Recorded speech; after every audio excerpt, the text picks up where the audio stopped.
It's the weekend and you have financial questions that need answering. That can only mean one thing. It's time for Jill on Money, the show that takes the mystery out of your finances. Here's your host, Jill Schlesinger. Welcome, welcome. It is October. It is fall for real. Now it's happening. This is Jill on Money, the program that takes the mystery out of your financial life. I am Jill Schlesinger. Mark Talercio is running the show and my life. And we are broadcasting live from the Capital One studios. Capital One, what's in your wallet?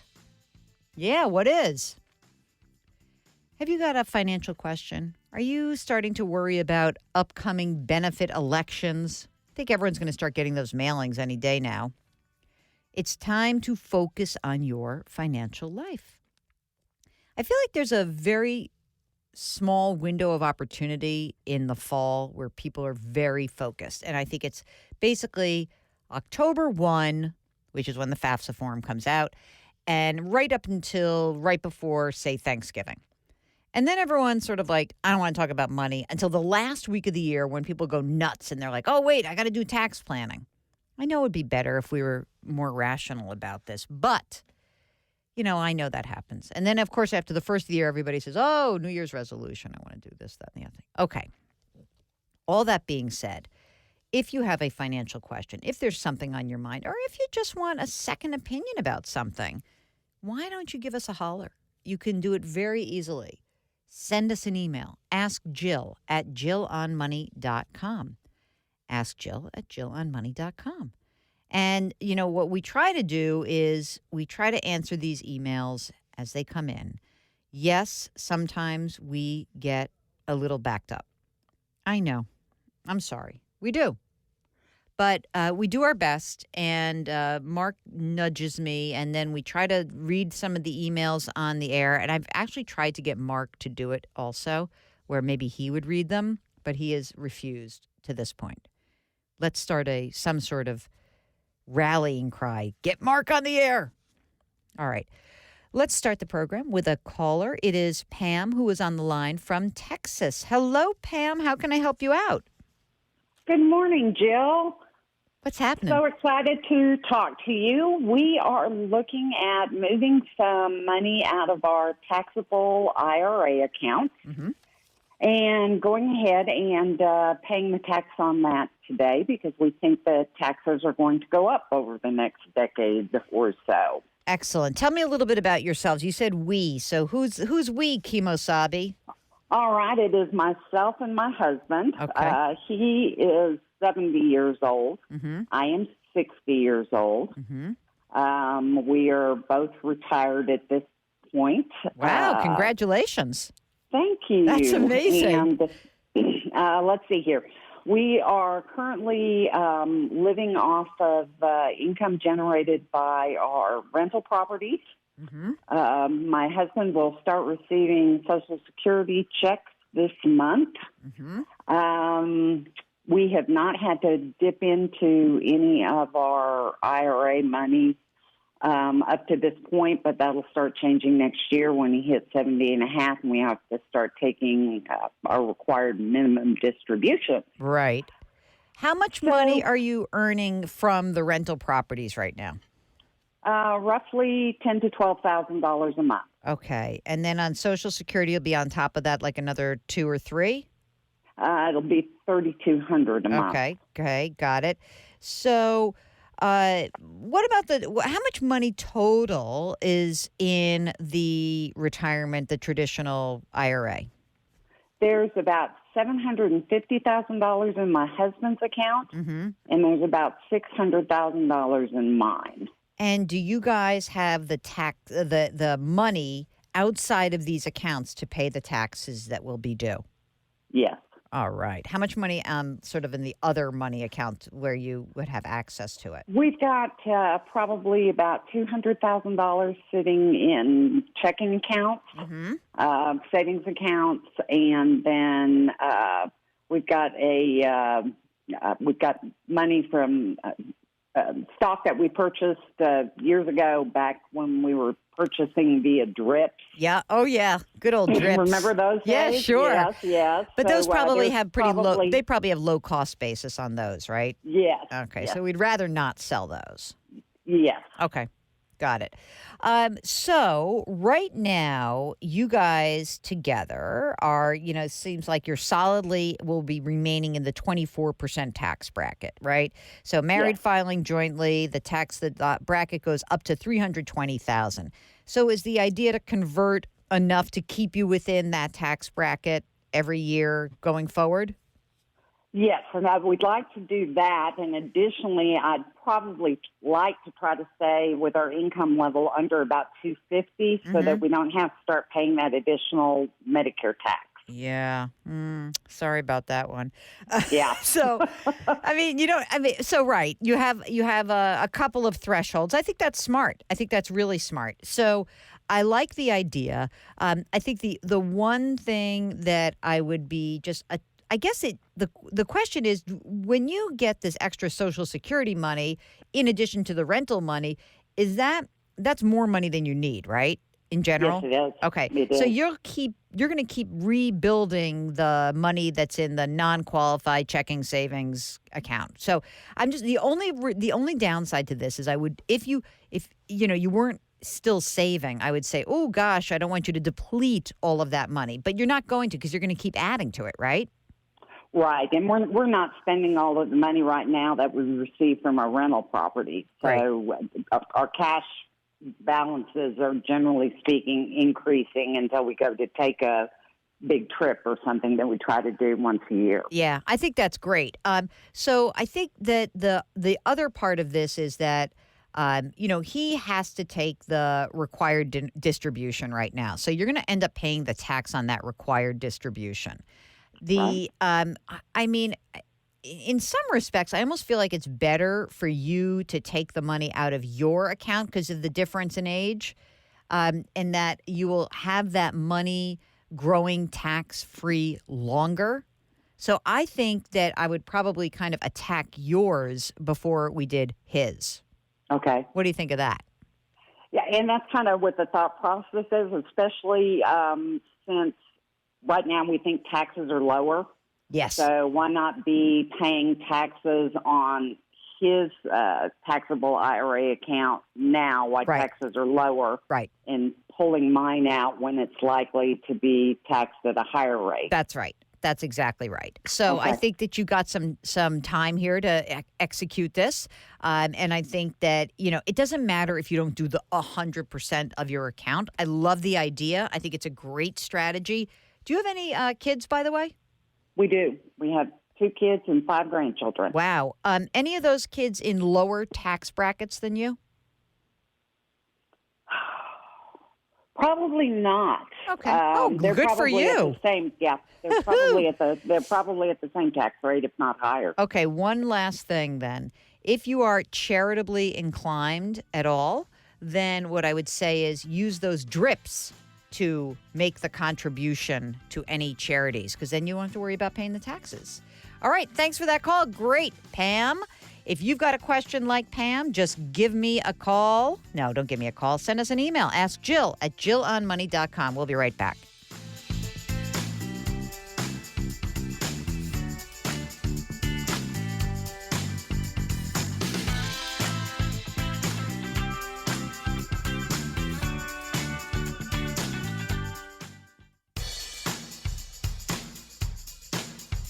Follow Jill on Twitter and Instagram for more personal finance content. Just use the handle @JillOnMoney. Now, back to the show. You're back. It's Jill on Money, and we are here to take the mystery out of your financial life, to answer your financial questions. And in order to do that, we would love to hear from you. You can send us an email, askjill@jillonmoney.com. You can also hop onto our website, jillonmoney.com. There you may want to subscribe to our sister broadcast. The podcast is called Jill on Money. You can get it on Apple or Stitcher, radio.com, Google Play, anywhere else you find your favorite podcast. I think Mark has links to all of that, right? On the pod. Yeah. So jillonmoney.com. That is your resource extraordinaire. All right. So let's take another call. Let's go to Anne, who is on the line from Colorado. Hello, Anne. How can I help you out today? Oh, hi, Jill. Hi. Yeah, I wanted to get a little feedback from you. Okay.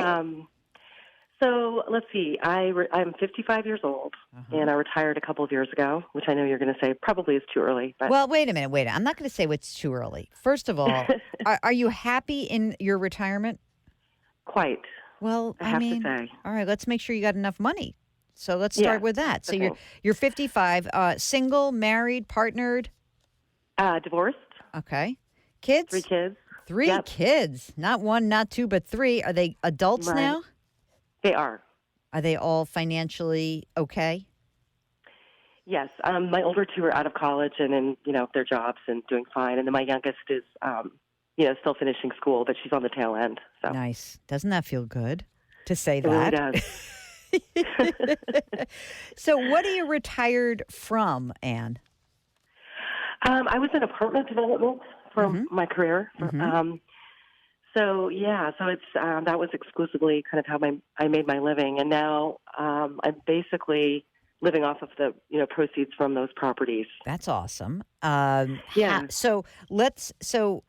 Right now, what's your source? Like, how much income do you receive from these properties or any other sources? Yeah, it's about $400 per year. I like that number. Yeah, but I lack. I'm not diversified by any means, and that's my concern. So to generate $400,000 a year in income, what is the total value of the real estate holdings right now in your name? Probably about $8 million. Wow! And who manages all of this? A third-party management company. So you don't have to worry about it. You did the hard work. You took the bet on the deal. Now you've got $8 million in real estate. And it's generating $400,000 a year. Is there? I mean, you're in the business, or you were in the business. So, candidly, is there risk to that $400,000 a year? Do you think it could go down from here? Well, I mean, I think being in this business for the number of years that I have been, and I've seen the cycles. I mean, there are always downturns, and I guess that's my concern. Could the real estate market crash? Of course, we never know. I think it's a pretty predictable income stream, but. My thought process is that, my 401k amount is pretty low. It's only about $200,000. Okay. And, I have some liquid cash, but otherwise I don't really have any other investments. That's what I'm trying to figure out where to target those funds. So of the $400,000 a year that you're earning on these properties, how much do you really need to live on? About 100. So you're stockpiling money. How much money do you have in cash right now? About 800. Okay, great. And of that 800, there's no need to have that money do anything. In other words, you don't have to buy a house. You're at the tail end of college, so that's done. There's nothing. Is there anything else big on the horizon? Not really at this point that I can foresee. Okay, this is great. It's a great story. So you're saving a ton of money. You need to diversify. You're a real estate expert for all intents and purposes, if you don't mind me. I might have to call you when I get questions I don't know about. So I hope you don't mind that. Any okay? old time. Okay, so now I presume you're trying to figure out, what should I do with this surplus cash that's building up? How do I invest it? And have you ever done anything beyond real estate investing? Have you done, you've got some money in a 401k, but anything do you feel comfortable managing this money yourself going forward? Yeah, I think so. The only thing I've really done is maybe dabbled in stocks over the years, but that's been about it. Okay. And where is the 401k held? Is it rolled over into an IRA rollover, or is it still a 401k? It's still a 401k, but that's one thing I need to look into what I should be doing with that. Where is the 401k held? What company? Like Fidelity or something like that? U.S. Bank, I think. Oh, is the, U.S. Bank? Oh, that kind of stinks. Okay, don't say that out loud. We love U.S. Bank. I'm sure they're great. Okay, so now, I think if you're willing to do this yourself, or even if you're willing to do it with like a little bit of help, the money stuff is great, right? Obviously, because even if the real estate market crashed, I can't imagine you'd go from $400,000 a year of income to less than 100 grand a year. You're not going to have less than you need coming in. I think, isn't that a fair assumption, right? I mean, you're not going to go to 400 to zero. You could go to 400 to 200, right? But okay. But let's presume you can now that that's presumed and we go on that assumption, then it's a question of what's the game plan to get this money to work. And I think that you've got a couple of choices here. So you could talk to an investment advisor, but then it's going to cost you money, right? And if you want to avoid or you want to keep your fees low, you sort of have the three big options. One is you do it yourself. You buy some index funds, you go to Vanguard or T. Rowe Price, and you go to one of these places, you build a portfolio out, and you will invest pretty close to like 0.1% a year. And you can make it a very simple allocation. Probably if you went to any of those websites and you went through a actual asset allocation plan, you would be like, oh, okay, I get it. Now, that said, the next level would be like a robo-advisor or an online advisor. And in that case, you could go to like Betterment or Wealthfront or Vanguard Personal Service Advisor or Schwab Intelligent Portfolio, and you pay them maybe 0.25% a year or maybe up to 0.5% a year. And they'll give you an advisor du jour. I don't think you get a dedicated one, but you may with enough money. But this is simply a way to get a little bit of assistance to help you through the process. And then there is another organization that I have recently become acquainted with that I haven't really talked about much on this show, but I'll talk about it with you. It's called Facet Wealth. And this is a company that kind of combines hands-on CFP assistance with the online universe. And they'll give you a dedicated CFP, and then they will always be able to talk to you. You can do it virtually, but, it's not going to be like you're sitting in someone's office. But it is a much cheaper way to do than actually have an actual advisor. So I think those are sort of the three big choices. And I would say to you, the choice is yours in terms of how much assistance you want to have and how comfortable you feel doing it on your own. I mean, really, that's what we're talking about. It ain't rocket science. I got to tell you, I'm sure that real estate development is harder than investment management, right? There are fewer variables that you can control in the investment world than the real estate world. So I think you're perfectly capable of doing it. It's a question of how much do you want to do it. And also you have enough money so that you could hire someone else to do it also. So what do you think? Yeah, I'm thinking sort of middle of the road. I think I do probably need some kind of, oversight. Yeah. Or guidance. So what I would do is this. I would check out some of the robos, like I said, Betterment or Wealthfront. Vanguard has one. Schwab has one. And then I'd check out this Facet Wealth. And I think I would compare them and see what you get. And you let us know. You could be like our test case. We could have you be beta testing all these services.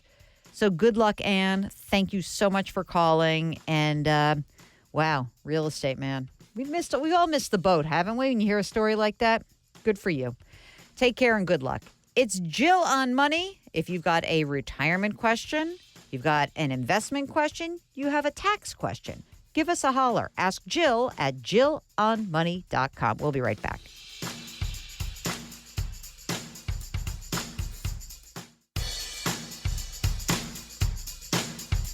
Do I invest here? Should I put my money there? Jill Schlesinger can help you. Back to Jill on Money.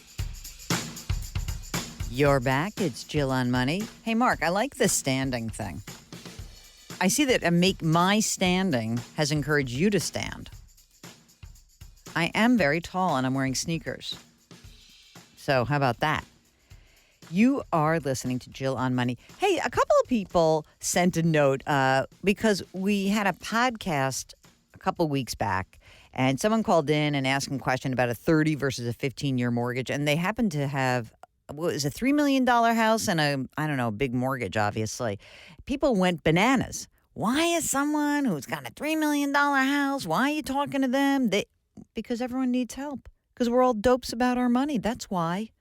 That's what my whole book was about. The dumb things smart people do with their money. 13 ways to right your financial wrongs. And, I have to say that I understand, we talk to a lot of different kinds of people. We talk to people who are just starting out. We talk to people who have gotten into some problems and restarting. We talk to people that are in the middle. We talk to people on the upper end. We do not discriminate here at Jill on Money. We want to talk to anyone who's got a financial question. Just because you have a lot of money doesn't mean that you know the answer to your financial questions. So if you do have a financial question, why don't you send us an email? Ask Jill at JillOnMoney.com. Ask Jill at JillOnMoney.com. That's the email address. You can go to JillOnMoney.com, and there we have a contact button. It's the top right corner. But you can also get all sorts of fun things, including buy the book. Okay. So this is from Natalia, who says she loves the podcast. Hey, by the way, guys, our podcast is slightly different than the show, but you can get it anywhere you get your podcast. It's called Jill on Money. Okay. I have a question about our finances. We are married, 35 years old. We have a four-month-old child. My big question, how to efficiently save for retirement and colleges. Here are our finances. Roth IRA, 30 grand. Retirement account, 30 grand. Traditional IRA, 25 grand. Savings account, 60 grand. Not $60. Mutual funds, $75,000. Salary, $170,000. Savings per month, $3,000. That's a good number. No debt, no house. My job does not offer a 401k. What is with these companies, Mark? It's ridiculous. It's so easy. Anyway, she maxes out her IRA contributions. My husband does have a 401k. He maxes it out. We would like to buy a house in 1 to 2 years. I think we're way behind on our savings. We'd love to hear your insights. You're not way behind. You're young. You're 35. You didn't mention what kind of house, but here's what I would say. At this point, you have between the savings and the mutual funds, $60,000 and $75,000. I presume that those are the basis of what you plan to put down for the house. What I think you probably are going to have to do is hopefully, not put too much more down, but you're probably going to have to save a little bit more money. And for the mutual funds, if you are planning on using those as a down payment, or if your house is not going to be as expensive as I think it's going to be, you really are going to have to make sure those funds don't bite you in the tush, because you may want to start to cycle out of some of the risky stuff. So here's what you need to do. You need to start with how big a house are you going to buy and how much is it going to cost? What kind of mortgage do you need? You're going to try to get that 20% down. And from there, you'll be able to figure out what else you need to be doing. Should you be using that extra $3,000 a month to beef up that home down payment fund? Should you be using that $3,000 a month to be putting money into non-retirement savings? I think that, don't feel like you're way behind. And also, even if you were way behind, who cares? You still are where you are. So I need a little more information, and I'd be happy to help you out. Okay, Elise says, love listening to your show. My husband will be 72 next month. I turned 66 last spring. I retired a year ago, and so we both have Medicare. We have, I'm going to get a hate mail about this, Mark. We have $3 million in our portfolio. Currently, my husband, who retired 5 years ago, picked up an independent contractor job. Oh my God, I love this guy. This dude's 72. He made 190 grand last year. Yeah, baby. We're on target for the same income this year. We are both healthy. And since this income is residual, I don't expect it to go away in the foreseeable future. We also have all this other money, blah, blah, blah, blah, blah. Okay, here's the portfolio question. 8% cash, 6.5% international equity, 6.5% balanced, U.S. stocks, 44%, U.S. bonds, 20%, commodities, 1/3%, and then sort of a global, let me do more, looks like global equity, another 1%, and non-traditional, I don't know what that is. My concern, this is what the real question is. Elise says, my concern is that we should be more conservative given our ages. We've got 2 daughters who are working and independent who will benefit from our money someday. I'm concerned that a recession is hovering. We should make some shifts now. Can you advise? Okay, big picture. You got a ton of money. Life is good. You've got this extra money coming in, pension, Social Security, all that. You didn't really mention just how much money you need to be spending, but it sounds like everything's fairly covered. In your situation, what I would say is this. There are 2 ways to consider how to manage a big portfolio that's not really being used to float your income needs. One way to approach it is to say you're investing for your kids, so you might as well be tilted a little bit riskier, more towards growth. The other way is to say, I don't need the risk. I don't need the growth. And I really would prefer to be a little bit more boring. In which case, you can peel off some of the money that is in the stock positions, move it more into the bond positions, preferably intermediate or shorter term, give up some of your upside, and don't sweat it. And allow yourselves to sleep at night. If you have follow-up questions about that, you and your husband, give us a holler. Thanks so much for writing, Elise. You're listening to Jill on Money. If you've got a financial question, the email address is simple. Ask Jill at jillonmoney.com. We'll be right back.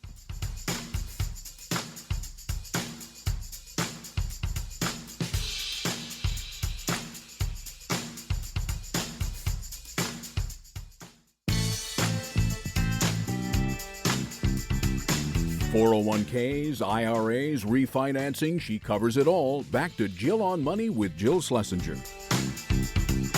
You're back. It's Jill on Money. It's FAFSA season. That's hard to say. It's FAFSA season, ladies and gentlemen. You know FAFSA, the damn form that you have to complete so that you can get some financial aid. I feel so bad for people going through this process. The free application for federal student aid. We'll be talking a lot about this. Got some good guests lined up about college funding. I'm really happy I have the 4-legged children at this point in my life, Mark. Truly. Mark says that's why he's one and done. 1 kid to educate, that's fine. He's a genius, I can tell already. Takes right after Aunt Jill. If you've got a financial question, we'd love to hear from you. Ask Jill at jillonmoney.com. That's our email address. Here is a note from RJ. My wife and I are using a new financial advisor who's recommending a plan called Envision, as in E-N with a vision at the end. Envision, that charges a management fee of, wait for it, 2% a year. Mark, we need a sound effect for that. Like, bah. They plan to use ETFs and review the investments each quarter and rebalance as needed. I'm used to using mutual funds and index funds, watching out for excessive fees, so this strikes me as a lot of money. Does a 2% flat fee fall within a typical range for a managed portfolio? And do these managed programs usually perform well enough to justify the fees? Thanks for your help, RJ. RJ, listen to me right now. Fire this financial advisor. 2% is a ton of money for money management. It's completely ridiculous. And these managed programs do not perform any better than probably what you were doing. I want to know more about why you went to work with these folks. I want to know what your alternatives are. I think that this is just excessive and completely unnecessary. Ugh. Mark, these guys giving us a bad name, these folks out there.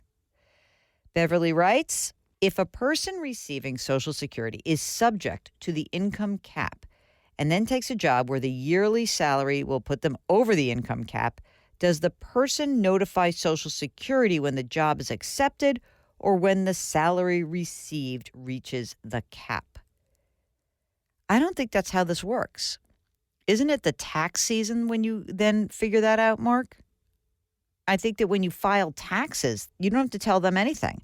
When you file your taxes, that's when you're going to be disclosing all of this. And that's when the adjustments are made. So don't worry about it. Okay, here is from, who is this? Angela from Illinois. I know it's Illinois. I read your column in the Chicago Tribune. I'm 65 and still working. My birthday is in January. And that will be when my full retirement age, 2020. Okay, 66. We have savings as well as 401ks and IRAs, no pensions. I've got two questions. I was thinking of turning on my Social Security at full retirement age, even though I will still be working, probably, hopefully, for another year. I'm not sure this is wise, given that I'll be paying taxes on top of my regular earnings. The plan was to use this additional money for pre-retirement expenses, such as helping to replace the aging car. Thoughts? I think if you wait, you're going to be better off. I mean, it depends. How much money you have in savings. If that were the only way to pay for those expenses, that's one thing. But it sounds like you've got money. So I don't think you should. No, it doesn't sound to me like that makes sense. Second question. My Social Security statement says my full retirement age payment would be $2,953 per month. However, reading about maximum Social Security benefits, it says for 2019, they are only $2,861. I'm a little confused. Will the benefit go up to $2,953 by my full retirement age in 2020?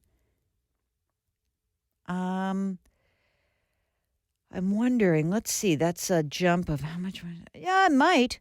I would go to myssa.gov, create an account, and then see exactly what the benefits look like. Because I wonder if you had claimed this in 2019, in 2019, what the number would be.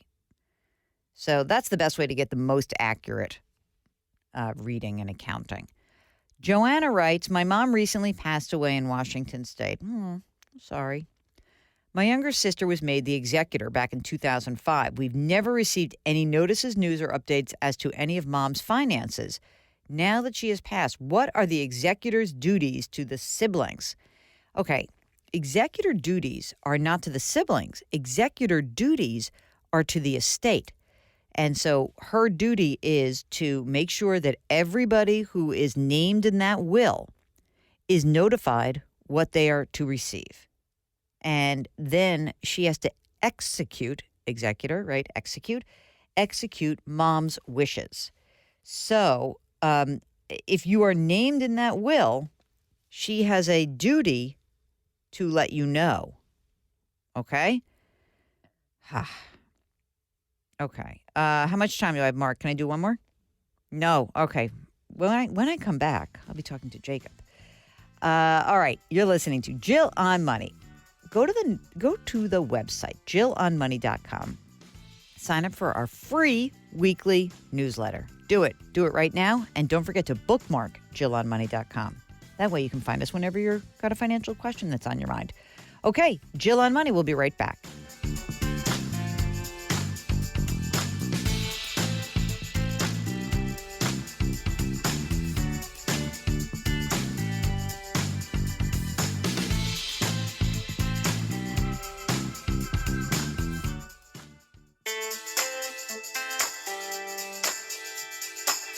You're back. It's Jill on Money. We are broadcasting live from the Capital One studios in New York. And we're delighted that you're joining us. If you've got a financial question, it's very easy.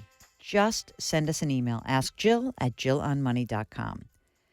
And this is a question from Jacob, who says, listening to your program, I hear you suggest that people take their Social Security as late as age. He wrote 72, but it's 70 for the highest payment. I have a parent and a sibling that did not live long enough to collect Social Security. I therefore think I will take the money at 62. Yeah, I get that.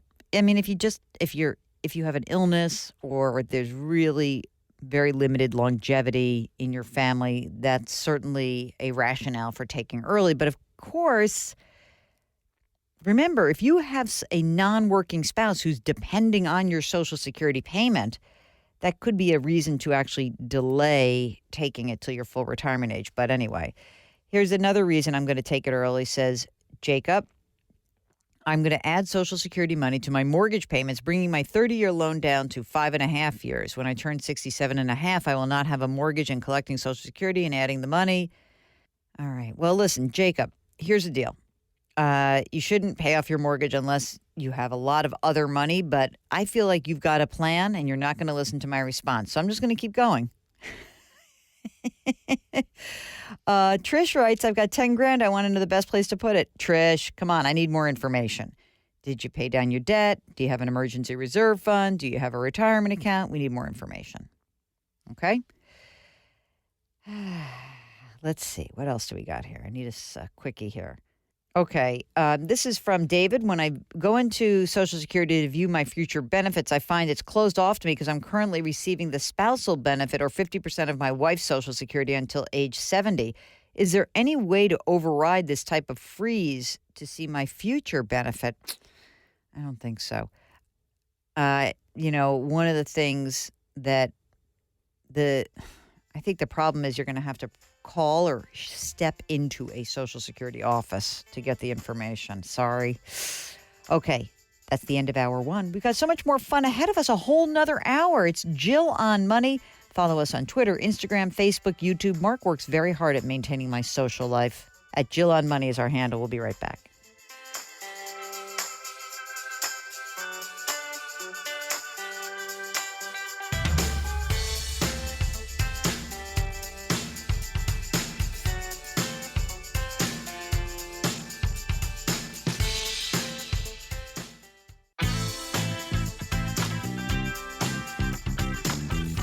It's the weekend and you have financial questions that need answering. That can only mean one thing. It's time for Jill on Money, the show that takes the mystery out of your finances. Here's your host, Jill Schlesinger.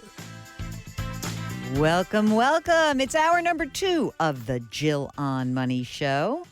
We are broadcasting live from the Policy Genius Studios.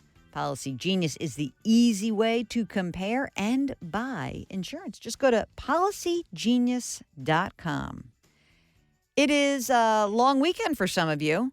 Some of you are celebrating Columbus Day. However, some people don't want to call it Columbus Day. They want to call it Indigenous People Day. I don't know what to say about it except to say, however you feel comfortable celebrating your long weekend, have a great long weekend. For those of you who have to work on Monday, I'm sorry. But if you're really into managing your career, if you're really into making yourself better at what you do, let me introduce our guest, Dave Stachowiak, because he's got a great podcast called Coaching for Leaders. He's got a great institute that he runs, and Mark's fiance introduced us to this guy. So hat tip to Amanda for making this connection. Here's our interview with Dave. Where did you grow up? I grew up outside of Chicago, a town called Naperville, and went to school in Illinois and then came out to California after graduating from my undergraduate. As you graduated from college, what did you think you were going to do with your life? I had no idea, Jill. I had 7 official majors in college. 7? That's 6 7. more than you probably need. Yeah. I started in the engineering school as a computer science major. I went to liberal arts. By the time I was done, I was in the business school. If you look at my transcript, it's a complete mess. And so it was 1999 when I graduated. The economy was on fire. Everyone I knew was getting 3 or 4 job offers. People were getting huge signing bonuses. And I remember distinctly going to a career event on campus and walking around at the business career fair and seeing all the different accounting firms and tax companies that were hiring business students to go work downtown Chicago. And I just had this visceral reaction of, I don't feel like I am built to go put on a suit and go work in an office building for 50 hours a week crunching numbers. And I stumbled across a guy who was wearing a neon polo shirt at the career fair. And he said, we are hiring the top graduates from top universities to go and run our education businesses all over the country and work with kids all day. And we're going to teach you how to run the business, but we're also going to help you to improve the lives of kids, in some cases in some inner city areas. And I was like, I'm in. And was this Dale Carnegie? No, it was a company called Score Educational Centers. It was a division of Kaplan at the time. They're kind of they were in that same space of Sylvan and Kumon and some of those other organizations. And they don't exist anymore, sadly. But it was a fabulous concept, and they were hiring the top grads. And they basically said, we're going to take you and help you to learn the sales, the marketing, the management. You're going to run a small business. You're going to have P&L responsibility for $250,000 business, basically a year or two in. And I was like, sign me up and send me to California. I cannot wait. And I came to the conclusion fairly quickly that while I loved the work and I just had such a joy working with kids was also extremely, extremely energy draining. At least for me, it was. I look at the teachers who teach our kids and I'm just so in awe of how they do it. But I realized that wasn't what I wanted to do with the rest of my life.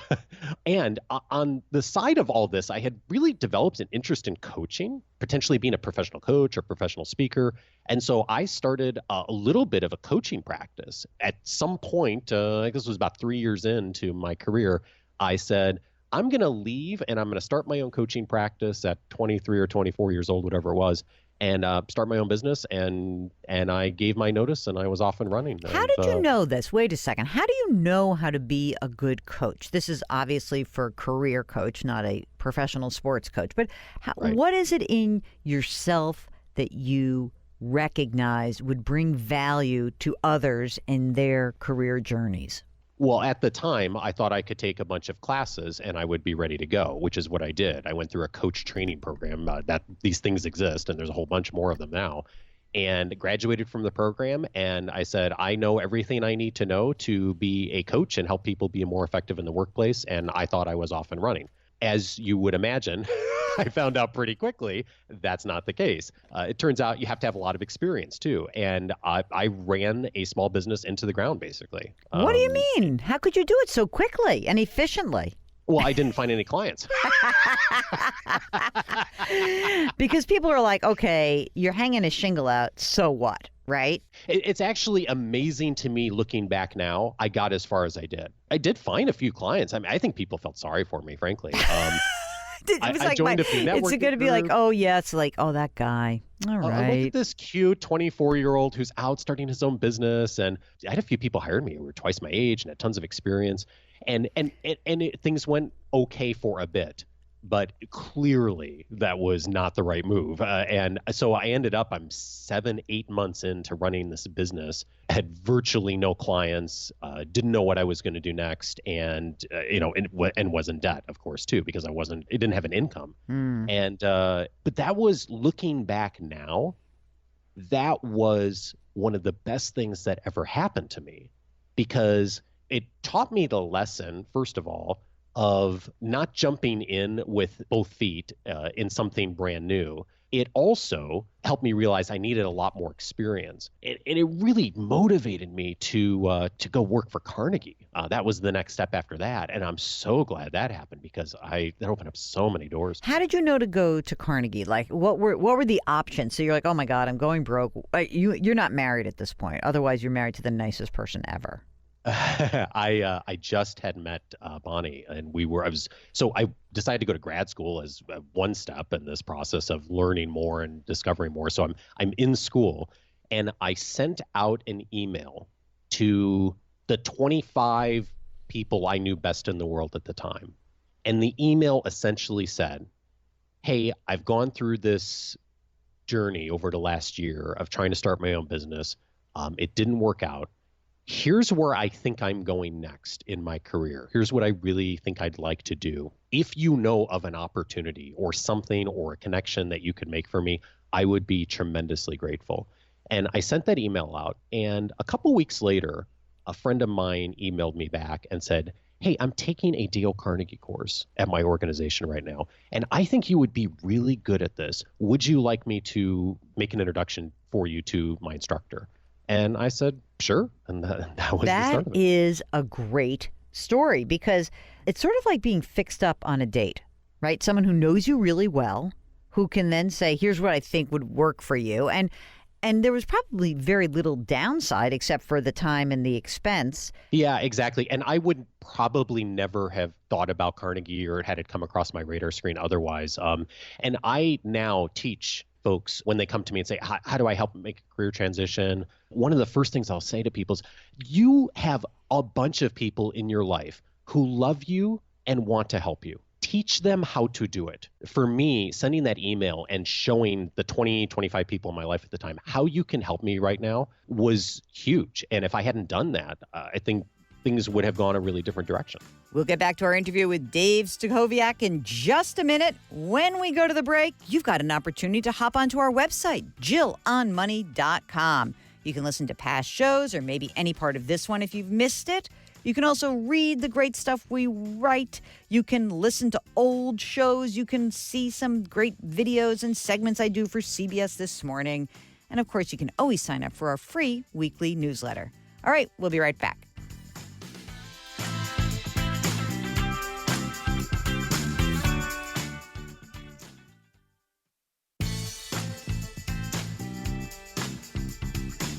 Back to Jill on Money, where Jill Schlesinger helps you take the mystery out of your finances. You're back. It's Jill on Money. If you've got a financial question, we would love to hear from you. Two ways to do it. You can always send us an email, askjill@jillonmoney.com. Askjill@jillonmoney.com. But if you're really smart, what you'll do is you go to the website, jillonmoney.com, and bookmark it. And then when you're perusing through your various personal finance needs and you're reading an article, you'll be right there and you'll be able to contact us with a little button in the top right corner. You know how you know it's a button that you need to get to us with? It says contact. Isn't that clever? JillOnMoney.com. That's the website. Want to get back to our interview with Dave Stachowiak, Coaching for Leaders. I always love to hear how people get started doing what they're doing. It may surprise you how somebody finds his or her way into coaching. I knew some people who got into coaching, they started as psychologists, other people who started in HR and how they managed that transition.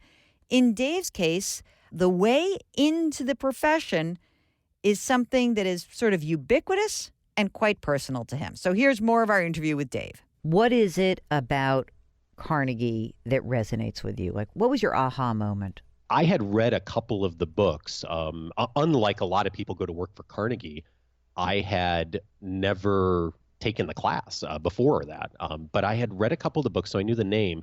But what really impressed me about Carnegie, and still does, is so much of Carnegie's work was going on the assumption that people generally knew what good things were to do in the world. People know that they need to smile. People know that they need to listen well.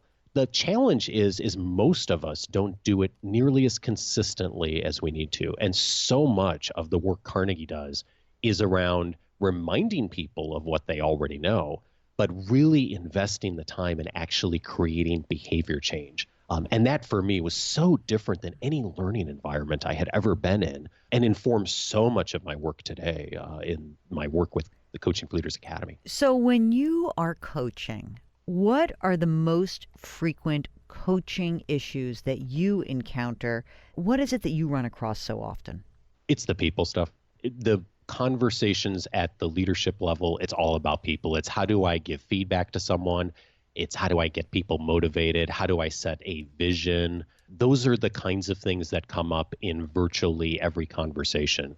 It's not, I need more knowledge about how to do something technically. It's, how do I really engage with people well and be more curious and stop giving so much advice and stop micromanaging, which is the traps that a lot of us fall into when we begin managing for the first time. And even those of us have been managing for years, we fall into those traps a lot. Are companies getting smarter about how they move people into the realm of management and just helping them get more out of their coworkers and staff?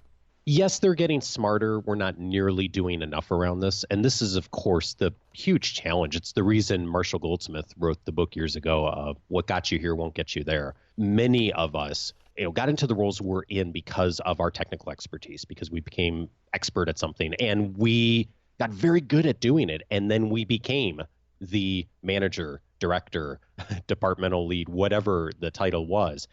And the job is entirely different. When you show up as the leader of a organization and leading a team of people who've oftentimes are doing the job you used to do and you did really well, it's an entirely different job. And the organization also takes a big hit often when you make that move. On one hand, you've pulled someone out of the job who was performing really well previously. Like if you were the best individual contributor on that team previously, you're gone from that role. So that role is missing. And then you're moved into a role where you're now leading a team, which is an entirely different kind of job. And you're doing it for the first time. And to your point, a lot of times we haven't gotten a lot of training doing it or formal direction on where to go. And that's hard too. So the organization in a lot of ways takes hits on two different positions right away.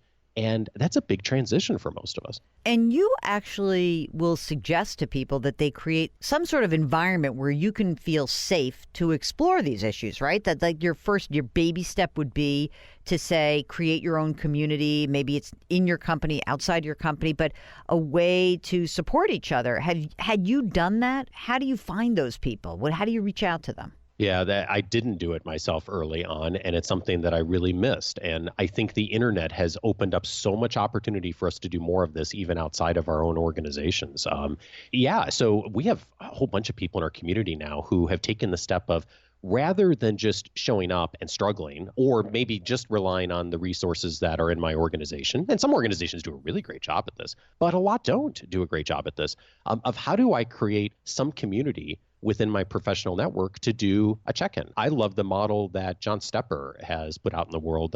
He is a framework called Working Out Loud, and it's an open source project where he teaches people how to go and find other folks within your professional network and to create what he calls a circle and to meet with them on some recurring frequency and to work on getting better at something, of how to make your work more visible in your organization and to learn together. And I think that kind of a thing is something that most people don't think to do, but the people I know who have really been intentional about creating community and professional connections as leaders really shine, because leadership is a really lonely thing for most of us. And if we don't find the connections, the people who can help to support us, coach us, I think we really limit our potential. And we also limit our ability to work through the difficult, challenging times that emerge for all of us in roles like this.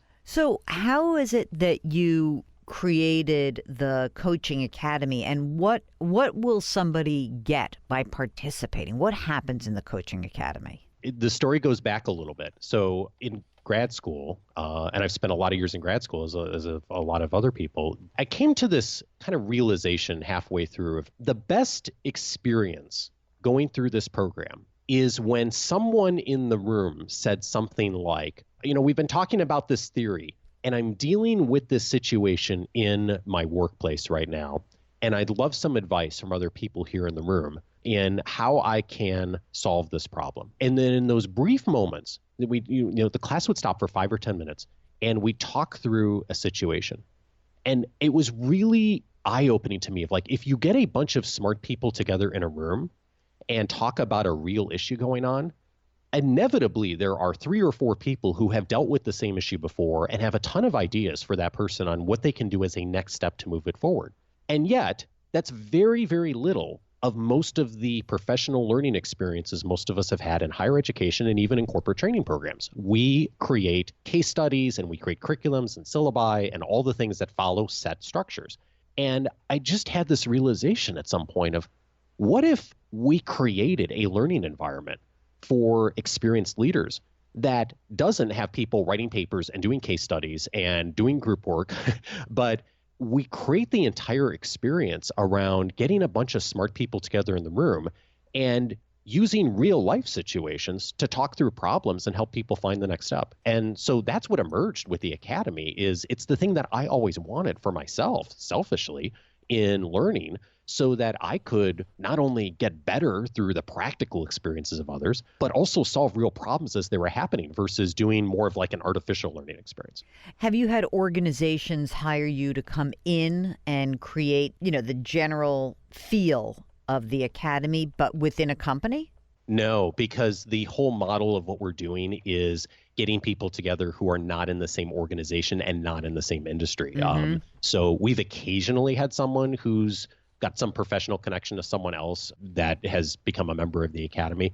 What has happened a lot is our members have seen what we're doing with the academy and gone through the process over the year. And they say at some point during the year, hey, I'd like to do this internally in my own organization. Would you all support me in doing that? And can I, borrow some of your ideas? And I always say, sure. Like, what can I do to help? Because I think the more we can be doing peer mentoring and create community with each other within their organizations too is a fabulous step for most leaders.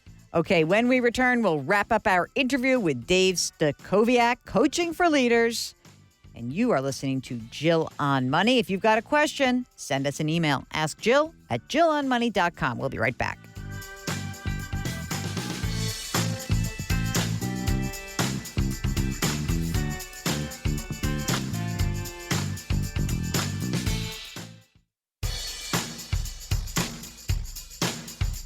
Do I invest here? Should I put my money there? Jill Schlesinger can help you. Back to Jill on Money. You're back. It's Jill on Money. And if you've got a financial question, we'd love to hear from you. Our email address is askjill at jillonmoney.com. And, so much of the time we talk about very specific questions that you have. Maybe it's about your investments or the best 529 plan for your kids' college education, or am I on the right track for retirement? But sometimes I think we give short shrift to our work lives, the day-to-day grind that we find ourselves in. And some of us are very lucky. I would count Mark and I are very lucky because we love what we do. But not everybody is there yet. And one of the things that we found in talking to so many experts and career experts is that finding somebody who can help you grow as a professional is so important. So here in the last bit of our interview with Dave Stachowiak, Coaching for Leaders, we're talking about mentorship and how you can find a trusted resource in your organization who you can help and who can also help you. So here is the rest and final segment of our interview with Dave Stachowiak. There are a lot of people who have mentors, mentees. Certainly they also have people who are beyond that maybe they're sponsors. How do you coach people to get a better relationship with a mentor-mentee or find a sponsor who's really going to help push you up through an organization? We had on Coaching for Leaders recently, Julia Taylor Kennedy. She's with the Center for Talent Innovation. I think I'm getting that right. And she made the distinction between mentors and sponsors. The distinction she makes is mentors are people who talk with you. Sponsors are people who talk about you. I love that distinction, and we've heard the word sponsorship a lot more in professional circles in the last few years. I think for me, when I'm talking with someone who's looking for building relationships and reaching out to what we would traditionally call a quote unquote mentor in the organization, is find someone who's willing to sponsor you. Invest your time in relationships in connecting with people in the organization who, are doing great things and are in influential positions, but also people that are willing to take a chance on you and are willing to advocate on your behalf to the organization, and someone that you are willing to do some great work for. And maybe that means that you take on some more things or you offer to help support them on a project. I think we're moving away from this mindset in a lot of professional circles where, I'm just going to take someone to coffee and pick their brain or do an informational interview. I think that ship has sailed as far as that being an effective way to connect with people. Today, when someone says like, how do I get connected with this person? I often make the suggestion, especially if it's internal in the organization, of, go find out what they're working on and what they care about right now. And how can you help? Is there something you could do to lend your expertise or a little bit of your time or the resources of your part of the organization to help that person advance their goals? Boy, that's the kind of person that would certainly be the kind of person I'd want to advocate for. And I think you set yourself up to be the kind of person who's then building relationships with sponsors versus then just sitting down and getting advice from someone for 20 or 30 minutes. Right. Because I think that there's the feeling that can occur, which is, I've put myself out for this person. What am I getting in response? I know that there's not a tit for tat, but I have observed that many of the most successful mentor-mentee relationships, you both get something out of it, right? You're both learning from one another. You know, it's so funny because I'm sure you have this as well. You interview somebody on your show. Hopefully you build some rapport, even if it's a short period of time. I think I have an advantage to some extent in that people come in face-to-face. I just find it easier to build rapport face-to-face. Sometimes they'll reach out after and sort of make another ask of me, and I'm happy to do it. And then I'm always so sorely disappointed when for my book, for example, that, you know, all these people who I went someone above and beyond, not everyone, but for many people, and I didn't get a ton back. In that case, you know, I sort of want to go sort of semi-Sicilian on them and be like, you're dead to me. But I can't, you know, right? I don't want to do that. And what I've been trying to do is to really relish the people who are incredibly kind to me. So you, for example, I think that that's a far better use of my energy than my normal negative first response. And you know what? Look, I'm sure I haven't responded to every single person. There's stacks of emails that are sitting in our inbox, but I guess that I find it terribly disappointing when I feel like I've put myself out for somebody and then they don't come through.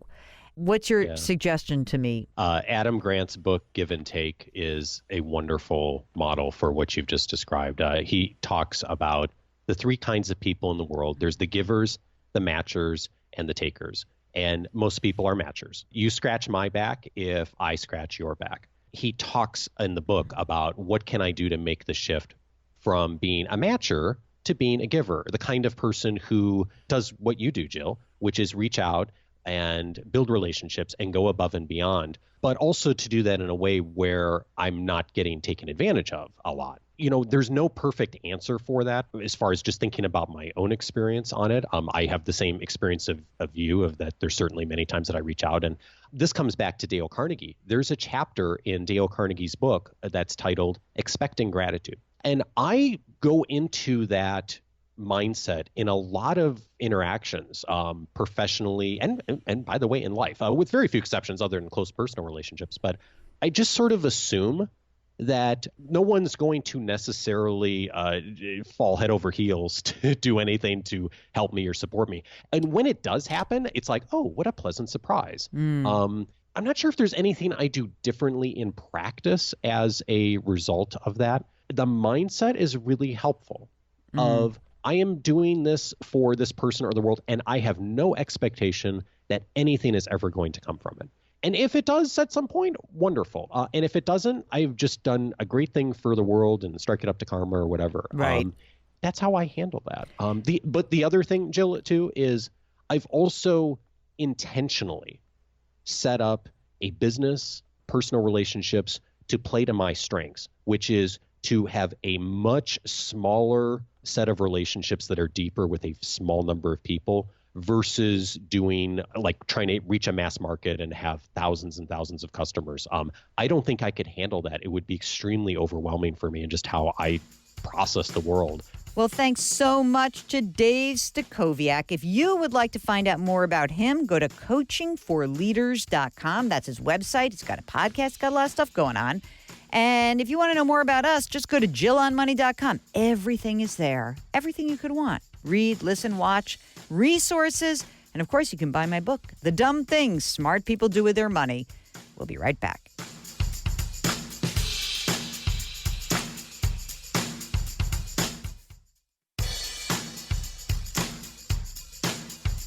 Follow Jill on Twitter and Instagram for more personal finance content. Just use the handle @JillOnMoney. Now, back to the show. You're back. It's Jill on Money. And if you've got a financial question, we'd love to hear from you. Ask Jill at jillonmoney.com. Our website is jillonmoney.com. Someone was just teasing us, Mark, that we have no advertising on our website. I like how our website looks with no advertising. I'm a little poorer for it, but who wants to advertise on my website? On our website, I should say. Maybe you should check that out, Mark. We can make a few extra shekels for you, me, Theo, whoever. Yeah, probably not. Okay. John writes, my question is about life insurance. I'm 67 and just about, I'm 67 and there's a typo here. Something about a 10-year, $150,000 life insurance policy. Is it even worth it based on our current wherewithal and the fact we have already paid off our houses? Probably not. I mean, why would you only need life insurance if your death would result in a financial hardship for someone else. So you may not need it. Steve writes, my income exceeds the contribution limits for a Roth IRA. So I'm setting up a traditional IRA with after-tax dollars for the purpose of converting it to a backdoor Roth. I understand there is no lifetime limit on the number of traditional IRAs you can do this with. Is this correct? Well, okay. This is a little weedsy, but let's go for it. You can do it year after year. You can do it each year, right? You can put the max of a traditional IRA, right? Yes. And you can go to the IRS website if you want any, question about that. But it's $6,000 or an extra $1,000 if you're over 50. And then when you convert it, it just is very easy. You can do it almost simultaneously. There is should be no tax event as long as you don't have other IRAs. So the big clarifying point that I just want to make sure you understand, if you have other existing IRAs, this may not work. So let me know. The next email from Gerald, who's 62 and carries the health insurance at work for him and for his wife. He wants to explore various coverage that wouldn't bankrupt us if I left work. You got to go through the Affordable Care Act, the marketplace. I don't know where you live, but that's where I would start. And if it's, you got 3 years that you have to think about. These 3 years are very important, of course. So start exploring with the marketplace, lots of options. And if you have any groups to which you might be entitled to some benefits because you are a member, I would try that as well. Okay, Randall asks, do you need a money manager if you have a financial advisor like Edward Jones who charges fees to sell your stocks and gets commission off your mutual funds? The answer is no, you probably don't need either. So Randall, I'd need to know more about what's going on in your life. A money manager is probably not necessary, but I will tell you that what you probably do need is a reason why you're paying somebody any money to do something that at this point in the world of investing is pretty easy to do yourself. Maybe you want it, but let's just make sure you really do. Let's say you really do. I don't know if you really need it. We'll see. Let's get more information. Okay. First of all, the name, Bear in Alaska. Love that. Hi, Jill. I'm 58. I've got $1 million stashed away, which is great. It's in various types of instruments, IRAs, thrift savings, index funds, 20% stocks, 80% cash, and short-term govies. I draw $50,000 a year, military retirement, although I still work full-time. What should my portfolio allocations be? I hate robo-advisors taking advice from some money advisor. I've only listened I hate robo-advisors or taking advice from some money advisor I've only known for 20 minutes. But I've listened to you for years. What do you think, Jill? Okay, Bear, I feel like I need to know more. Okay, so here's a question. You've got the military retirement, you've got full-time income. How much money do you think you will need to be drawing from these funds in the future? I mean, obviously, you have a very conservative portfolio. My question, Bear, who you're a little bearish, is do you hate risk? Is that something that makes you feel completely anxiety-ridden? You've got to, but, and if that's the case, then there's nothing wrong with this portfolio if, in fact, you're not going to need to touch it. You know that the 80% that's in cash and govies is just probably not keeping pace with inflation, depending on what your govies are. So we're going to lose there. But if you really don't need this money, maybe it's fine. I just need some more details. Okay? All righty. It's Jill on Money. And if you have a financial question, we would like to hear from you. Maybe you're doing this from the website. You're on our website, jillonmoney.com. There's a contact button, upper right-hand corner. Click on it, and you will tell us what we can help you out with. Jill on Money. We'll be right back.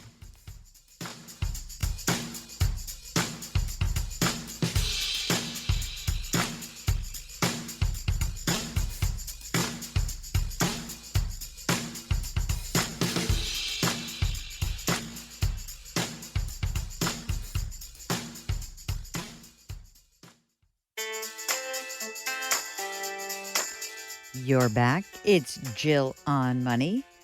We are broadcasting live from the Policy Genius studios.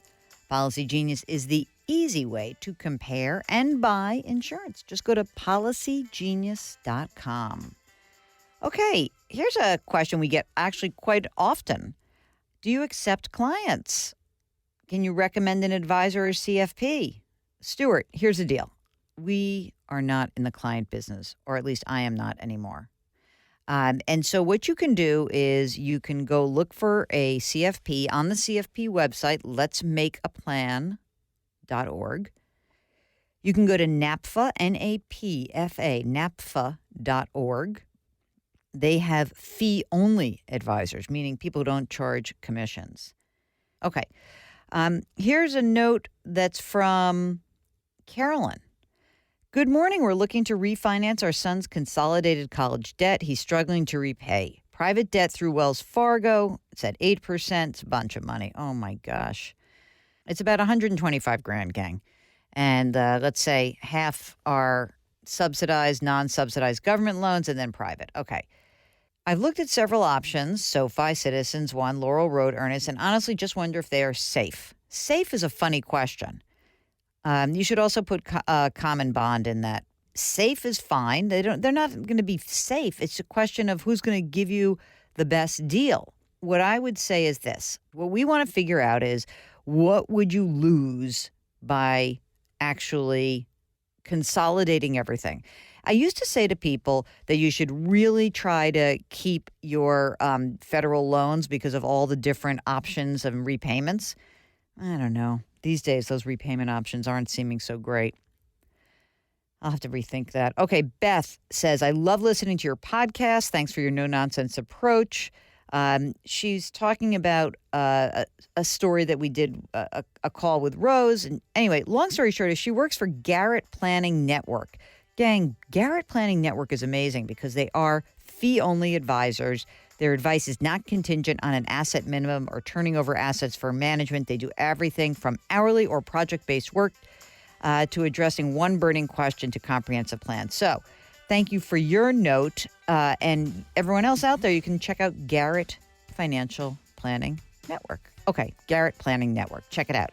All right, that's it. That's the show. Thanks so much. And we look forward to hearing from you guys during the week. It's Ask Jill at jillonmoney.com anytime, day or night, or go to the website, jillonmoney.com. We'll see you next week.